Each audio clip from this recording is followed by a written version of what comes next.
जय हिंद दोस्तों, मैं योगिंदर मेहरा। आज आपके सामने एक बहुत बेहतरीन सेशन लेकर आया हूँ जो यूपी पुलिस कांस्टेबल एसआई और लेखपाल के रिगार्डिंग बहुत ही महत्वपूर्ण है। इस वीडियो में हम पढ़ेंगे यूपी करंट अफेयर 2026 जनवरी महीने के, और करंट के साथ साथ कुछ महत्वपूर्ण प्रश्न भी पढ़ेंगे जो आपके एग्जाम की दृष्टि से बहुत ही महत्वपूर्ण है। चलो स्टार्ट करते हैं। पहला प्रश्न क्या है? हाल ही में किस विश्वविद्यालय को भारत का पहला एआई सक्षम विश्वविद्यालय बनाने की घोषणा की गई है? इसका सही आंसर है चौधरी चरण सिंह विश्वविद्यालय, मेरठ। अगर बात करें मेरठ यूनिवर्सिटी की स्थापना कब हुई थी? 1965 में हुई थी, और मेरठ यूनिवर्सिटी के नाम से ही हुई थी। बाद में इसका नाम चौधरी चरण सिंह विश्वविद्यालय कर दिया गया। और मेरठ से क्या सवाल बन सकते हैं? 1857 क्रांति कहाँ से शुरू हुई? मेरठ से। कब हुई थी? 10 मई 1857 को। ठीक है, 1857 को। और मेरठ में एशिया का सबसे बड़ा सराफा बाजार लगता है। सराफा बाजार क्या होता है? जहां सोने चांदी के आभूषणों का सबसे बड़ा बाजार होता है, आयात निर्यात होता है, वह मेरठ में ही है। ठीक है, सराफा बाजार सोने चांदी के आभूषणों का, याद रखना, एशिया का सबसे बड़ा। और सवाल क्या बन सकते हैं? खेल के सामान और वाद्य यंत्र, खेल के जो सामान है और वाद्य यंत्र, ठीक है, वाद्य यंत्र, इनके लिए विश्व में प्रसिद्ध कौन सा शहर है? मेरठ शहर है, खेल के सामान और वाद्य यंत्र के सामान के लिए। और कैंची तथा गज्जक, गज्जक एक खाने का पदार्थ होता है जो सर्दियों में खाया जाता है।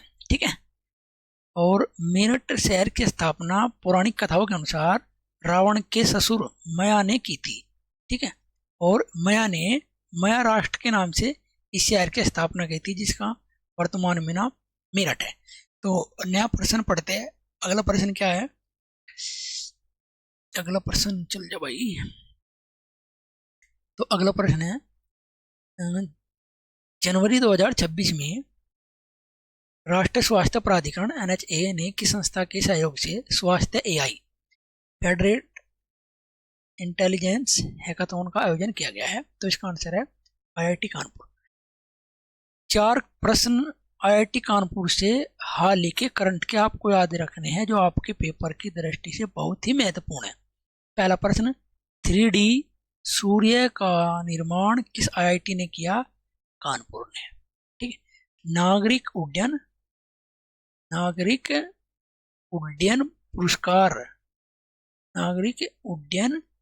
पुरस्कार 2026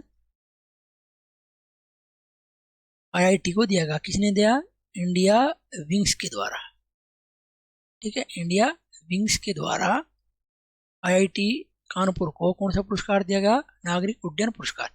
भाई देखो, IIT कानपुर से ये जो 4 करंट के क्वेश्चन है इसलिए महत्वपूर्ण है क्योंकि IIT कानपुर उत्तर प्रदेश में स्थित है। अच्छा, और तीसरा सवाल क्या बन सकता है? जो गिनीज वर्ल्ड रिकॉर्ड में इस IIT का नाम दर्ज किया गया क्योंकि इसने इलेक्ट्रिक साइकिल डिलीवरी सबसे अधिक की। ठीक है भाई, ये क्या हो गया? डिलीवरी सबसे अधिक की है। 2025 में 26 में पुरस्कार दिया गया जनवरी में। ठीक है। और जो IIT कानपुर है, इसने शिक्षा मंत्रालय के साथ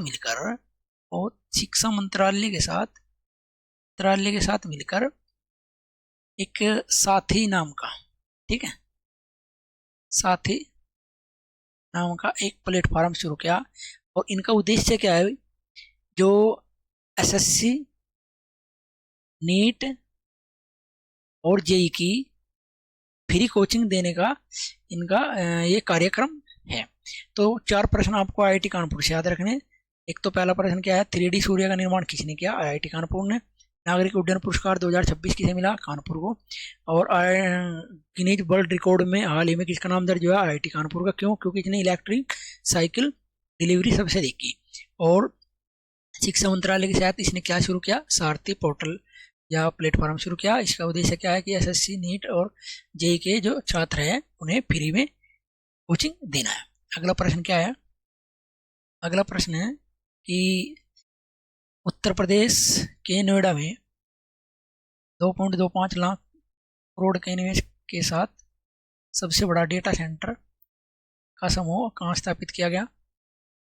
ये कौन से समूह ने स्थापित किया? ये AM ग्रीन ग्रुप के द्वारा किया गया। अगला प्रश्न क्या है? अगला प्रश्न है 12 और 13 जनवरी 2026 को उत्तर प्रदेश क्षेत्रीय AI इम्पैक्ट सम्मेलन का आयोजन कहाँ किया गया? ये लखनऊ में किया गया। करंट से और लखनऊ से क्या सवाल बन सकते हैं? नंबर 1 और नंबर 2। एक तो 86वां अखिल भारतीय पीठासीन अधिकारियों का जो सम्मेलन है ना 2026 का, ये जनवरी में लखनऊ में किया गया। और दूसरा यूपी फार्मा कॉन्क्लेव, ठीक है, कॉन्क्लेव जो सम्मेलन है यह भी लखनऊ में ही किया गया। ठीक है, लखनऊ से और संबंधित सवाल क्या बन सकते हैं भाई? चिकन करी के लिए चिकन करी एक क्या है? ये एक चित्रकारी है जो एक पर्दे या कपड़े पर बनाई जाती है, जो बहुत ही फेमस है। ठीक है, लखनऊ में ही बड़ा इमाम बाड़ा है। ठीक है, बड़ा इमाम बाड़ा। ठीक है, और ये जो लखनऊ में बड़ा इमाम बाड़ा है इसको किसने बनवाया था? आसपाव दौला ने बनवाया था। ठीक है, और एक सबसे महत्वपूर्ण सवाल है जो आपके पेपर में पूछा जा सकता है, लखनऊ को सबसे पहले राजधानी आसपाव दौला ने ही बनवाई थी 1775 ईस्वी में। ठीक है, 1775 ईस्वी में। और जो बड़ा इमाम बाड़ा है इसके दरवाजे का नाम है रूमी दरवाजा। ये रूमी दरवाजा क्यों प्रसिद्ध है? क्योंकि जो उत्तर प्रदेश का राष्ट्रीय चिन्ह है ना, वो रूमी दरवाजे से ही लिया गया है। चलो अगला प्रश्न पढ़ते हैं। आगे क्या प्रश्न आपके पेपर में पूछा जा सकता है? जो हमने 4 प्रश्न पढ़े हैं उन्हीं का विश्लेषण है। ठीक है, ये पढ़ लेना। अगला प्रश्न पढ़ते हैं आगे। इसमें एक मिसप्रिंट है भाई, जो ये देश का सबसे बड़ा डेटा सेंटर समूह है ना, ये अडानी ग्रुप ने नहीं है। क्या पढ़ा हमने अभी? AM ग्रीन ग्रुप ने। ठीक है, AM ग्रीन ग्रुप ने। अच्छा, अगला प्रश्न क्या है? गंगा एक्सप्रेसवे फेज 1 की कुल लंबाई लगभग कितनी है जिसे उत्तर प्रदेश का सबसे बड़ा एक्सप्रेसवे माना जा रहा है? 35 प्रश्न है, बड़ा अच्छा सवाल है। इसका आंसर है 594 किलोमीटर। एक तो ये उत्तर प्रदेश का सबसे बड़ा एक्सप्रेसवे है, यह 12 जिलों को एक साथ जोड़ता है। ठीक है, कितने? 12 जिलों। और कहाँ से कहाँ तक? यह एक्सप्रेसवे मेरठ से, सॉरी आगे चलो भाई, कहाँ भाग गए इतनी जल्दी भाई? बचो, कहाँ थे? हाँ, थोड़ा आगे चलेगा। अच्छा, कहाँ क्या पढ़ रहे थे हम? मतलब उत्तर प्रदेश का सबसे लंबा एक्सप्रेसवे कौन सा माना जा रहा है? ये जो 12 जिलों को जोड़ रहा और 594 किलोमीटर लंबा है, तो कौन सा एक्सप्रेसवे है? गंगा एक्सप्रेसवे। ठीक है, और ये किसे जोड़ता है? मेरठ से प्रयागराज। भाई अगर बात करें जो उत्तर प्रदेश का सबसे बड़ा एक्सप्रेसवे है, किसे किसे जोड़ता है? मेरठ और प्रयागराज को। अच्छा, थोड़ा सा और डिस्कशन करते हैं, क्या सवाल बन सकता है करंट। वर्तमान में सबसे अधिक एक्सप्रेसवे किस राज्य में है? यूपी में है सबसे अधिक। दूसरा प्रश्न करंट का क्या बन सकता है? सबसे चौड़ा एक्सप्रेसवे किस राज्य में स्थित है? यह भी यूपी में है। 14 लाइन का है। ठीक है, 14 लाइन है इस पे। और ये जो एक्सप्रेसवे है ये मेरठ टू दिल्ली है। ठीक है, ये भारत का सबसे चौड़ा एक्सप्रेसवे। थोड़ा सा और डिस्कशन करते हैं।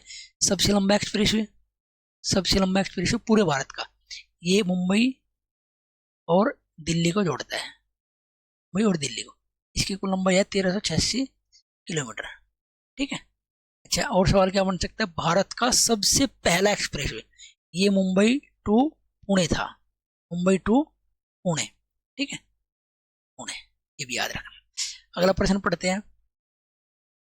अच्छा, ये जो 12 जिले हैं जिन्हें भाई गंगा एक्सप्रेस से जोड़ता है, ये कौन कौन से हैं? एक तो मेरठ होगा आपका, और हापुड़, बुलंदशहर, अमरोहा, संभल, बदायूं, शाहजहांपुर, हरदोई, उन्नाव, रायबरेली, प्रतापगढ़ और प्रयागराज।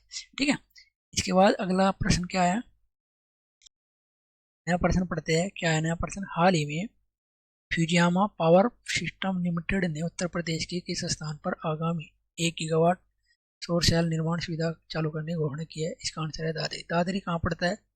यह गौतम बुद्ध नगर जिले में स्थित है। और जो फुजियामा पावर सिस्टम है, इसका जो हेडक्वार्टर है यह हैदराबाद में है। ठीक है, हैदराबाद कहाँ पड़ता है? तेलंगाना। ठीक है, हैदराबाद।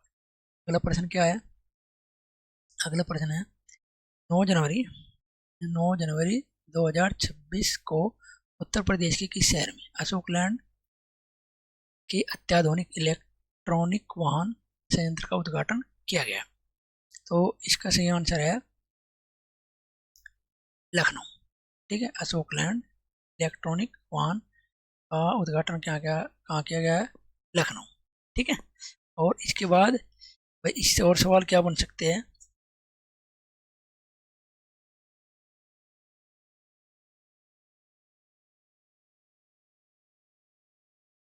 एक सेकंड रुकना भाई।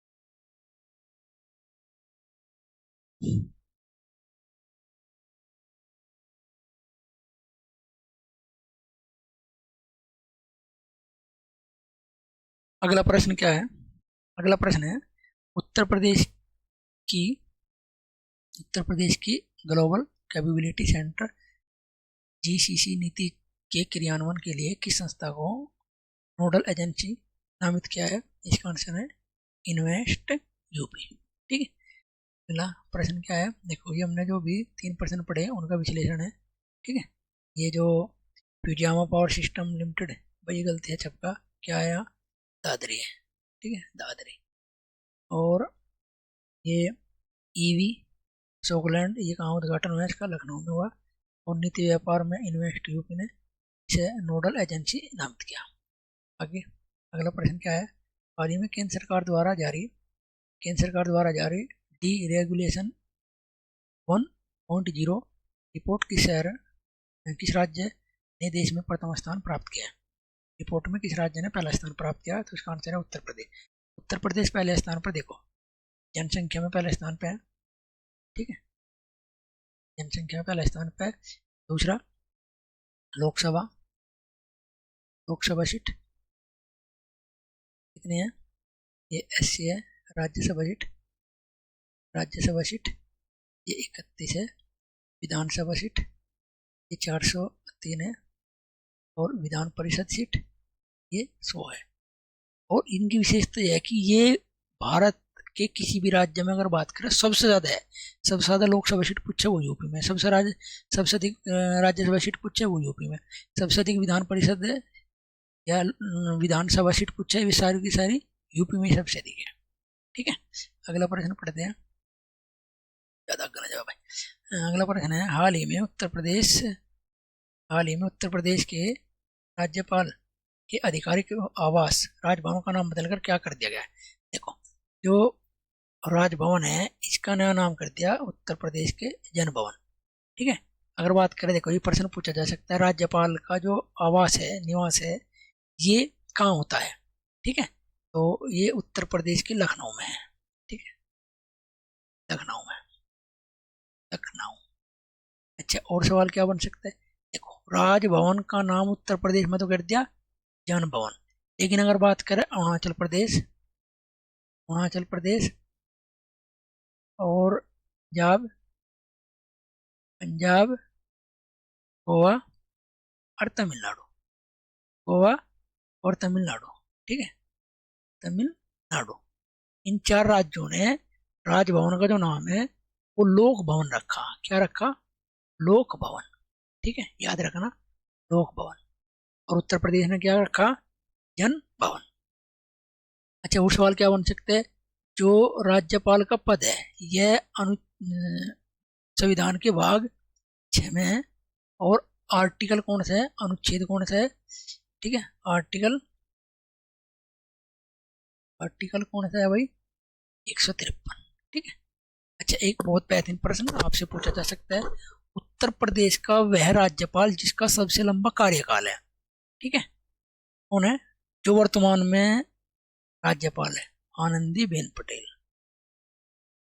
ठीक है, आनंदीबेन पटेल। तो ये ध्यान रखना कि जो आनंदीबेन पटेल है, ये भारत की उत्तर प्रदेश की सबसे लंबे कार्यकाल में राज्यपाल रहने वाली महिला है।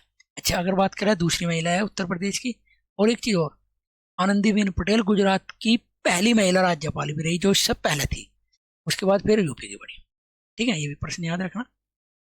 अगला प्रश्न पढ़ते हैं।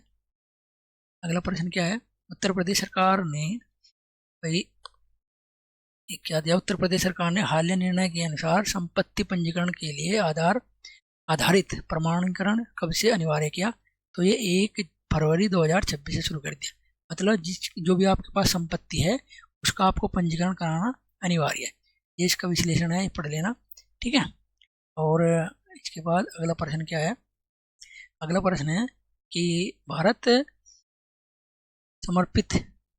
का पहला समर्पित ग्लास म्यूजियम यानी कि कांच का संग्रहालय उत्तर प्रदेश के किस शहर में स्थापित किया गया? इसका आंसर है फिरोजाबाद। अच्छा, इसमें और सवाल क्या बन सकते हैं? कांच का मंदिर, भारत का पहला कांच का मंदिर, कांच मंदिर, भारत का पहला कांच मंदिर कहाँ स्थापित किया गया? ये इंदौर में। ठीक है, कहाँ है? इंदौर, भोपाल राज्य में स्थित है। ठीक है, एमपी में, सॉरी, एमपी राज्य में स्थित है, जिसकी राजधानी भोपाल है। ठीक है, और अगर बात करें कांच ब्रिज, कांच ब्रिज, भारत का पहला कांच ब्रिज, तो इसमें 2 प्रकार से सवाल पूछा जा सकता है।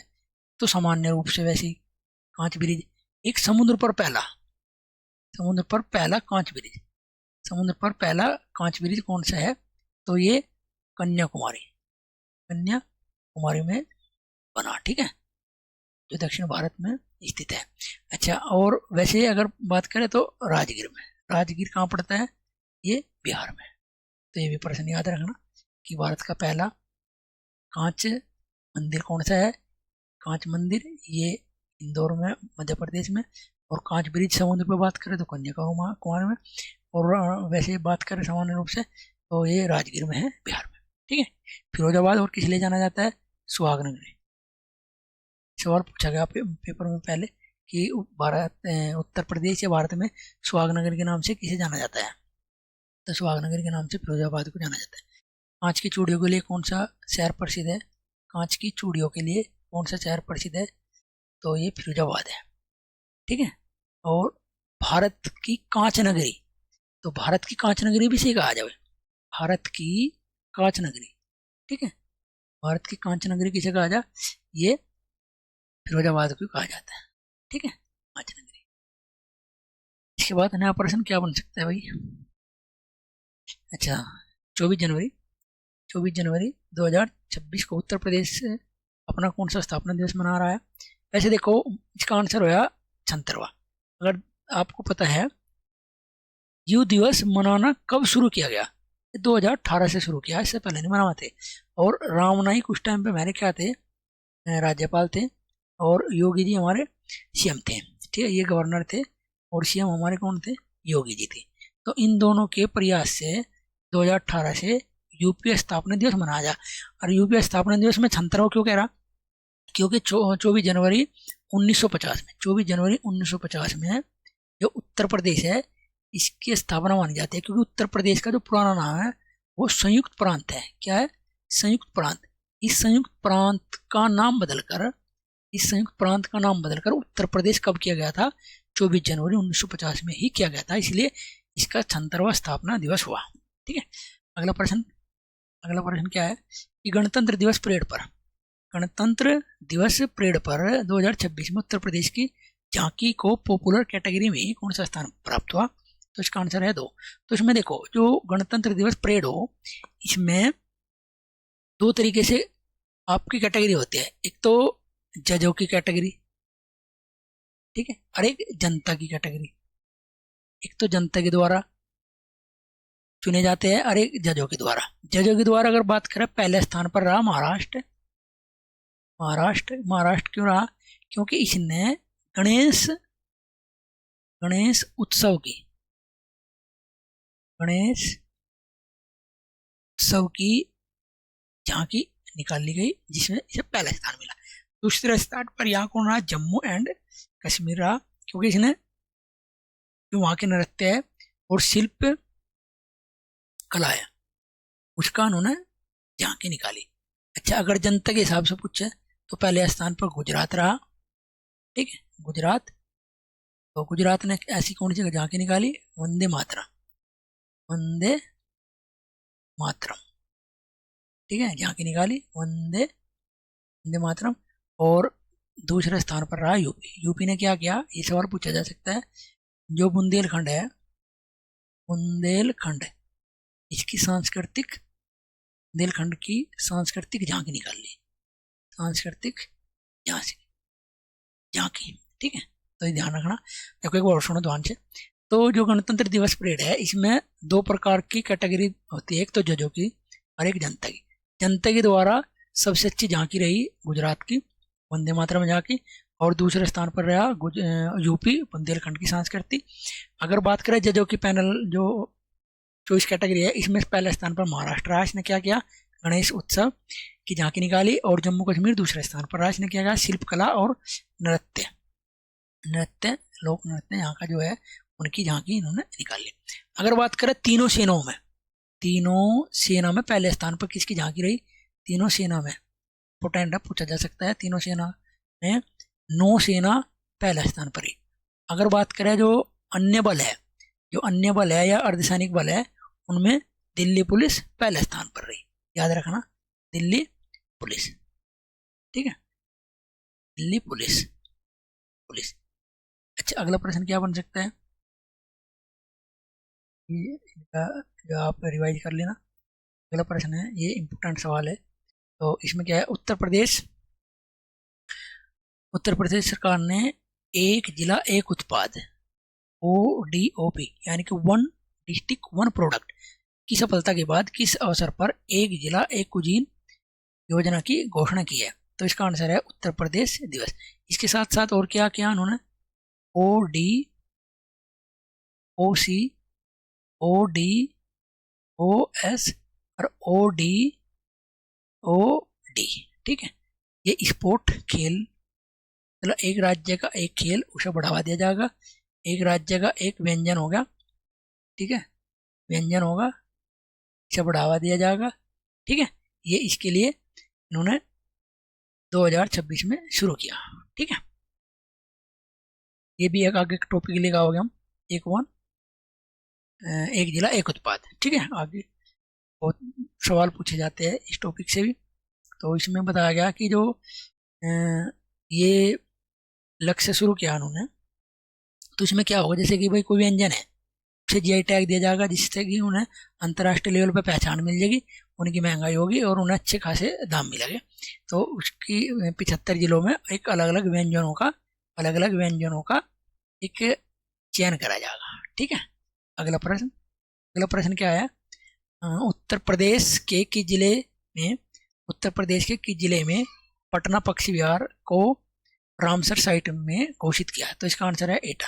तो इस और सवाल क्या बन सकता है? देखो, जो रामसर साइट है, रामसर साइट वर्तमान में भारत में टोटल है 98। ठीक है, ये कहाँ है? भारत में वर्तमान।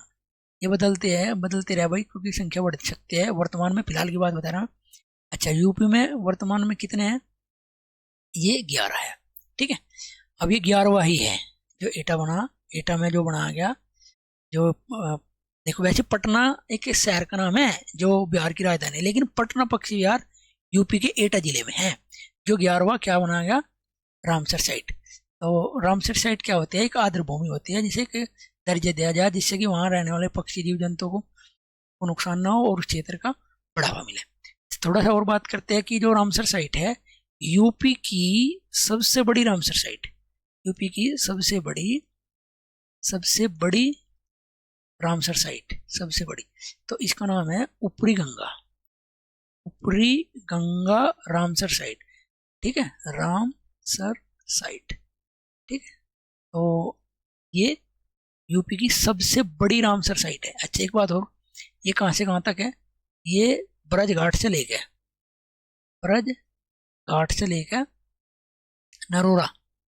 नरोरा तक है, नरोरा बुलंदशहर। ठीक है, यहाँ तक ये रामसर साइट है, जो उत्तर प्रदेश की सबसे बड़ी रामसर साइट है। और एक चीज और, सबसे पहले भी यही है। अगर बात करें उत्तर प्रदेश की सबसे पहली रामसर साइट, तो प्रश्न पूछ सकते हैं आपसे, कौन सी है? ऊपरी गंगा रामसर साइट। अच्छा, नवीनतम और सबसे छोटी सबसे छोटी रामसर साइट, सबसे छोटी भी है वही। ठीक है, सबसे छोटी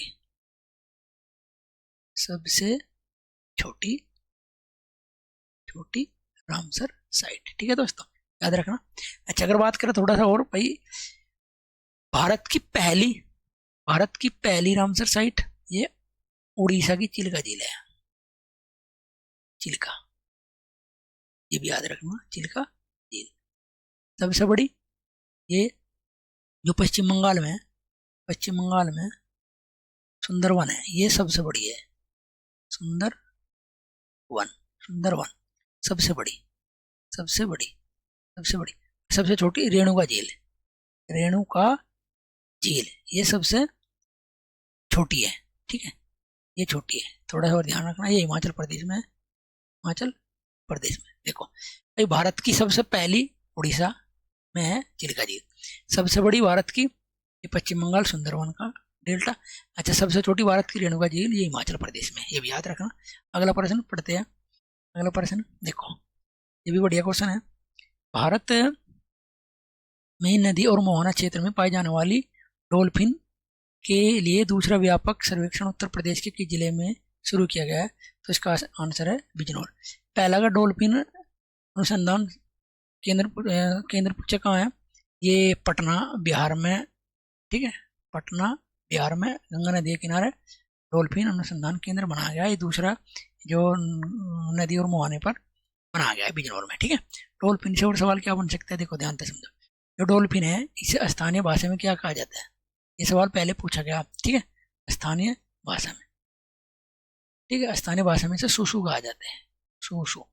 ठीक है, और एक चीज और, ये सवाल आपसे पूछा जा सकता है, अब की बार पेपर में आ सकता है। भारत के किस राज्य में सबसे अधिक संख्या डॉल्फिन की किस राज्य में है? सबसे अधिक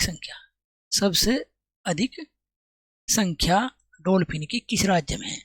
भाई ये यूपी में ही है, पेपर में क्वेश्चन पूछा जा सकता है। और कितनी है? 2400 संख्या है इनकी। दूसरी, डॉल्फिन जो है ये, इनमें देखने की क्षमता नहीं होती, मतलब ये देख नहीं सकती। फिर ये तैरती कैसे है, चलती कैसे है? ये प्राश्रव्य, ये थोड़ा आगे चलेगा, प्राश्रव्य तरंगों के द्वारा ये आगे तैरती चलती है। ठीक है, अच्छा और ध्यान से समझो। देखो, ये भी सवाल पेपर में पूछा जा सकता है कि जो डॉल्फिन है, गंगा डॉल्फिन, ये मीठे पानी के जल में मिलती है। कैसे? मीठे पानी में मिला है। ठीक है, अच्छा दूसरी बात, भारत का राष्ट्रीय जलीय जीव भी है। भारत का राष्ट्रीय जलीय जीव का घोषित किया 5 अक्टूबर 2009 में से भारत का राष्ट्रीय जलीय जीव घोषित किया गया। अच्छा, एक यूपी ने कब किया भाई? यूपी की भी तो राष्ट्रीय, यूपी का तो जलीय जीव यही है। यूपी का जलीय जीव कौन सा है? डॉल्फिन है। और यूपी ने इसे कब अपनाया था? 2023 में, अक्टूबर 2023 में इसे जलीय जीव घोषित किया था। ठीक है, बहुत बढ़िया प्रश्न था भाई। अगला प्रश्न शुरू करते हैं। अगला प्रश्न क्या है? अगला प्रश्न है स्वच्छ भारत मिशन। स्वच्छ स्वच्छ भारत मिशन शहरी के तहत जीरो फ्रेश इन्वेस्ट डंपिंग हासिल करने वाला देश का पहला शहर कौन सा बना? तो इसका आंसर है भाई लखनऊ। ठीक है, लखनऊ के बारे में हमने पहले डिस्कशन कर लिया। और ये इसका जो हमने प्रश्न पढ़े इनका विश्लेषण है, थोड़ा ये भी पढ़ लेना। और इसके बाद अगला जो करंट का प्रश्न है क्या है? जनवरी 2026 में Uttar Pradesh artificial intelligence, important question है, Uttar Pradesh artificial intelligence AI स्वास्थ्य नवाचार सम्मेलन का आयोजन कहाँ किया गया? ये भी लखनऊ में किया गया। ठीक है, अगला प्रश्न पढ़ते हैं। अगला प्रश्न क्या है?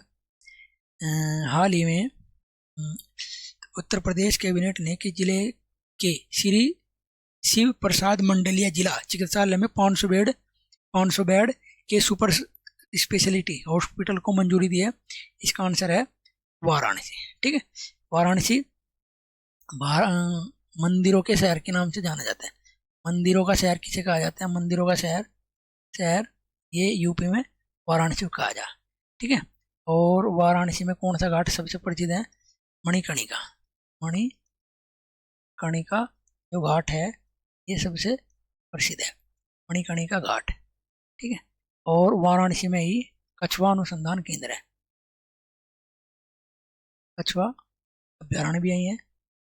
और जो वाराणसी, ये करंट का सवाल क्या बन सकता है? वाराणसी में भारत का और विश्व का भी सबसे बड़ा, भारत का कह लो या विश्व का सबसे बड़ा मेडिटेशन सेंटर भाई याद रखना, बहुत पैसे सवाल है।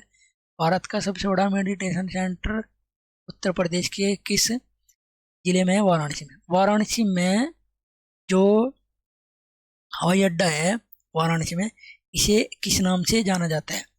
जो हमारे प्रधानमंत्री हुए लाल बहादुर शास्त्री। ठीक है, लाल बहादुर शास्त्री के नाम से उत्तर प्रदेश के वाराणसी में कौन सा हवाई अड्डा है? ठीक है, ये लाल बहादुर शास्त्री नाम, इसे बाबतपुर हवाई अड्डा के नाम से भी जाना जाता है, बाबतपुर हवाई अड्डा। यही सवाल पूछा गया था। ठीक है, यूपी पीसीएस में कि बाबतपुर हवाई अड्डा कहाँ स्थित है? तो ये जो अड्डा है ये वाराणसी में स्थित है। तो मणिकर्णिका घाट और शहरों का मंदिर, मंदिरों में सबसे ज़्यादा मंदिर किस शहर में? वाराणसी में। अगला प्रश्न पढ़ते हैं। अगला प्रश्न क्या है? बहुत बढ़िया प्रश्न अगला भी। उत्तर प्रदेश की पहली ब्रेल लाइब्रेरी कहाँ स्थापित की गई है? तो इसका आंसर भी लखनऊ है।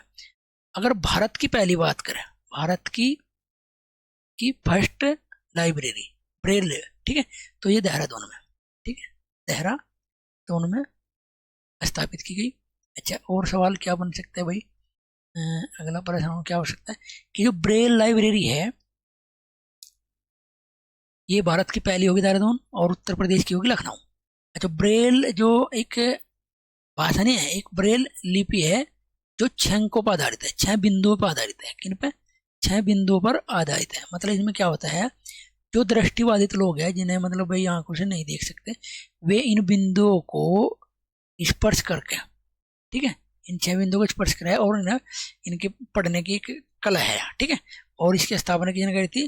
ब्रेल लोई ने करी थी। फ्रांस का एक वैज्ञानिक था, फ्रांस का ब्रेल लोई, इसने स्थापना करी थी। अगला प्रश्न क्या है? ये वही जो हमने प्रश्न पढ़े उनका विश्लेषण है, ध्यान करना। अच्छा, इसमें एक चीज और ध्यान रखना भाई, जो भारत का पहला AI अस्पताल है वो ग्रेटर नोएडा में है, ठीक। अच्छा, और वाराणसी में हमने ये पढ़ी लिया 500 बेड की मंजूरी। अच्छा, देखो जो ये लाइब्रेरी खोली गई डॉक्टर शकुंतला मिश्रा, ये जो लाइब्रेरी खोली गई डॉक्टर शकुंतला मिश्रा राष्ट्रीय पुनर्वास विश्वविद्यालय के में, जो मतलब एक विश्वविद्यालय है लखनऊ में, वहाँ स्थापित करी गई है।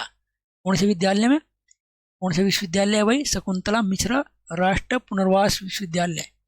अगला प्रश्न क्या है, पद्म पुरस्कार, जो पद्म पुरस्कार है 2026 में उत्तर प्रदेश के कितने विभूतियों को दिया गया? इसका सही आंसर है 11। और इन 11 में एक तो पद्म श्री तो दिया गया भाई 10 लोगों को, और पद्म विभूषण दिया गया, विभूषण ये दिया गया एक व्यक्ति को। तो कितने होंगे भाई? 11। अच्छा, थोड़ा सा और डिस्कशन करें। 2026 में पद्म पुरस्कार कितने व्यक्तियों को दिया गया? 131 लोगों को यह दिया गया। कुल व्यक्ति कितने हैं भाई? ठीक है, 131। अब 131 में अगर बात करें, 5 तो है पद्म विभूषण, विभूषण, और 13 इसमें है पद्म भूषण, देखो वो है पद्म विभूषण ही है, भूषण बस, ठीक है, पद्म भूषण। अच्छा, और 113 लोग जो है, व्यक्ति जो है, इन्हें पद्म श्री दिया गया, पद्म श्री। थोड़ा सा और डिस्कशन करें। 19 महिलाएं हैं इनमें टोटल। वह पूछ सकता है सवाल कि जो 2026 में पद्म पुरस्कार दिए गए, इनमें महिलाएं कितनी है? 19 है। और कितने विदेशी है? 6 विदेशी है इसमें। कितने विदेशी है? 6 विदेशी लोग हैं, इन्हें दिया गया। और 16 इसमें कुल ऐसे लोग हैं जो इन्हें मरणोपरांत दिया, ठीक है, मरणोपरांत दिया गया, ठीक है। बढ़िया प्रश्न था। इसके बाद आगे शुरू करते हैं भाई। अगला प्रश्न क्या है, देखो, जो उत्तर प्रदेश में ये जो 11 विभूति है, महान लोग है, तो इनके नाम याद रखना। इनकी कला पूछ सकता है कि जैसे कि भाई अनिल कुमार रस्तोगी है, इसे कौन सी क्षेत्र में पद्म श्री दिया गया? कला में। और जो पद्म श्री 10 विभूतियों को दिया गया, उनमें पद्म विभूषण किसे दिया? डॉक्टर एन राजम को पद्म विभूषण दिया गया। और बाकी जितने भी है, जैसे अशोक कुमार विज्ञान में मिला पद्म श्री, और बुध रश्मि मणि को पुरातत्व में मिला, प्रवीण कुमार को खेल में मिला, मंगला कपूर को साहित्य शिक्षा में, चिरंजी लाल यादव को कला में, रघुपति सिंह को कृषि में, श्याम सुंदर को चिकित्सा में, राजेंद्र प्रसाद को चिकित्सा में, और ये जो है भाई केवल कृष्ण ठाकुर ठकराल, ये भी चिकित्सा में। अगला प्रश्न क्या है? अगला प्रश्न है, जनवरी 2026 में उत्तर प्रदेश सरकार ने युवाओं के तकनीक कौशल को बढ़ाने के लिए किस संस्थान के साथ समझौता ज्ञापन पर हस्ताक्षर किए? इसका आंसर है नेस्कॉम। मतलब इसमें जो है युवाओं के कौशल को बढ़ाने के लिए नेस्कॉम के साथ हस्ताक्षर किए, ठीक है। अगला प्रश्न क्या है, जनवरी 2026 में 22वां राष्ट्रीय वॉलीबॉल टूर्नामेंट आयोजन किस शहर में किया गया? तो इसका आंसर भी वाराणसी है, ठीक है। वॉलीबॉल में कितने खिलाड़ी होते हैं? 6 खिलाड़ी होते हैं। कितने खिलाड़ी होते हैं? 6 खिलाड़ी। अच्छा, एक चीज़ हो, इसमें जो प्रतियोगिता हुई वही पता लग गया वाराणसी में हुई और जनवरी के महीने में हुई। अच्छा, इसमें जो महिलाओं में किसने पहला स्थान प्राप्त किया और पुरुष में पहला स्थान किसने प्राप्त किया, ये सवाल पूछा जा सकता है, ठीक है। तो महिलाओं में केरल राज्य पहले स्थान पर रहा वॉलीबॉल में राष्ट्रीय टूर्नामेंट में, और पुरुष में भारतीय रेल, ठीक है, भारतीय रेल पहले स्थान पर रही, ठीक है। अगला प्रश्न पढ़ते हैं। अगला प्रश्न क्या बन सकता है भाई, ये पढ़ लेना, इसका विश्लेषण कर देख लेना, ठीक है। इसके बाद अगला प्रश्न है, पर्यटन मंत्रालय की रिपोर्ट के अनुसार वर्ष 2025 में घरेलू पर्यटन के मामले में भारत कौन से स्थान पर रहा, ठीक है। भारत का कौन सा राज्य पहले स्थान पर रहा, शीर्ष स्थान पर रहने का मतलब ये। तो इसका आंसर है भाई उत्तर प्रदेश। घरेलू पर्यटन मंत्रालय का मतलब है कि घरेलू पर्यटन मामले का मतलब है कि आपके यहाँ पर्यटन कितने है, किस राज्य में सबसे ज़्यादा है, तो उत्तर प्रदेश में। अगर इसमें पूछे भाई सबसे ज़्यादा पर्यटक जो है किस शहर में आते हैं उत्तर प्रदेश के? अयोध्या। अच्छा, दूसरे स्थान पर कौन है? वाराणसी, काशी विश्वनाथ नगरी वाराणसी। अच्छा, तीसरे स्थान पर कौन है भाई? मथुरा, कृष्णा नगरी मथुरा, ये याद रखना, ठीक है। यहाँ से सवाल पूछा जा सकता है। अगला प्रश्न क्या है?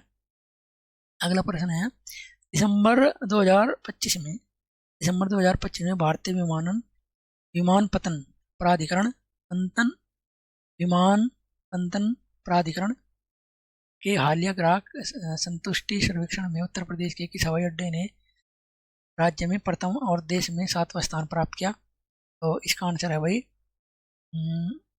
वाराणसी हवाई अड्डा। ठीक है, मैंने बताया वाराणसी हवाई अड्डे को क्या नाम, किस नाम से जाना था? बाबतपुर, बाबतपुर हवाई अड्डा। ठीक है, और लखनऊ में जो चौधरी चरण सिंह है हवाई अड्डा, इसे कहा जा मौसी मौसी मौसी हवाई अड्डे के नाम से जाना जा। कच्ची चकेरी चकेरी हवाई अड्डा ये कानपुर का है, चकेरी। ठीक है, कानपुर का हवाई अड्डे का नाम क्या है? चकेरी। मौसी ये चौधरी चरण सिंह लखनऊ का है, बाबतपुर ये वाराणसी का है। ठीक है, अगला प्रश्न पढ़ते हैं। तो ये बताया गया इसमें पहले स्थान पर कौन है? पर्यटक मंत्रालय की रिपोर्ट में पहले स्थान पे है उत्तर प्रदेश। और 7 हवाई अड्डों में यूपी के 2 नाम हैं, एक तो लाल बहादुर शास्त्री हवाई अड्डा और चौधरी चरण सिंह हवाई अड्डा लखनऊ का माउसीवाड़ा। अच्छा, और अगला प्रश्न क्या है? भारत का पहला सरकारी अस्पताल AI आधारित क्लिनिक किस शहर में शुरू किया गया? इसका आंसर है ग्रेटर नोएडा। ठीक है, अगला प्रश्न शुरू करते हैं। इंडियन इंस्टीट्यूट एसोसिएशन IIA द्वारा इंडियन फूड एक्सपो 2026 का 10वां संस्करण आयोजित किया गया। इसका आंसर भी लखनऊ है। इसके बाद अगला प्रश्न है, उत्तर प्रदेश सरकार द्वारा औद्योगिक विकास और रोजगार को बढ़ावा देने के लिए किस महापुरुष के नाम पर नया कार्यक्रम शुरू किया जा रहा है? तो ये सरदार वल्लभ भाई पटेल है। सरदार वल्लभ भाई पटेल से और सवाल क्या बन सकते हैं? देखो, तो सरदार वल्लभ भाई पटेल को भारत का लौह पुरुष कहा जाता है। ठीक है, लौह पुरुष कहा जाता है और भारत का बिस्मार्क कहा जाता है। भारत का बिस्मार्क किसे कहा जाता है? सरदार वल्लभ भाई पटेल को। तो सरदार की उपाधि से जो है कब मिली थी? बारदोली सत्याग्रह में। ठीक है, सत्याग्रह में इसे जो है बारदोली सत्याग्रह में सरदार की उपाधि वहाँ की महिलाओं ने दी थी। ठीक है, और एकता दिवस इन्हीं के पुण्यतिथि पर 31 नहीं, एकता दिवस कब मनाया जाता है? 31 अक्टूबर को। और क्यों मनाया जाता है? इन्हीं के जन्मदिन को मनाया जाता है 31 अक्टूबर को। ठीक है, और सरदार वल्लभ भाई पटेल की विश्व की सबसे ऊंची प्रतिमा है, विश्व की सबसे ऊंची प्रतिमा।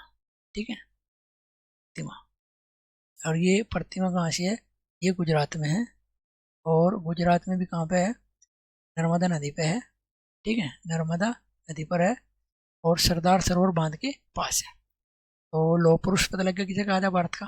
एकीकरण किसने कहा था भारत का? किसी ने किया था, इसे भारत का बिस्मार्क कहा जाता है।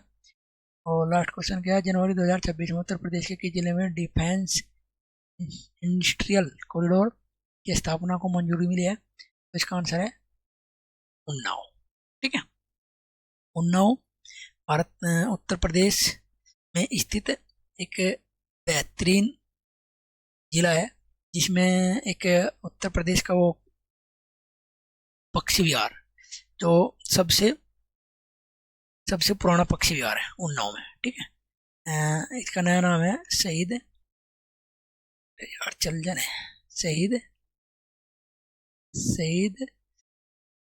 चंद्रशेखर आजाद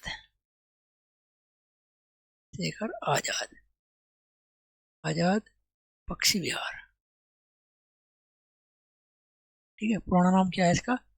नवाबगंज पक्षी विहार। ये कहाँ से स्थित है?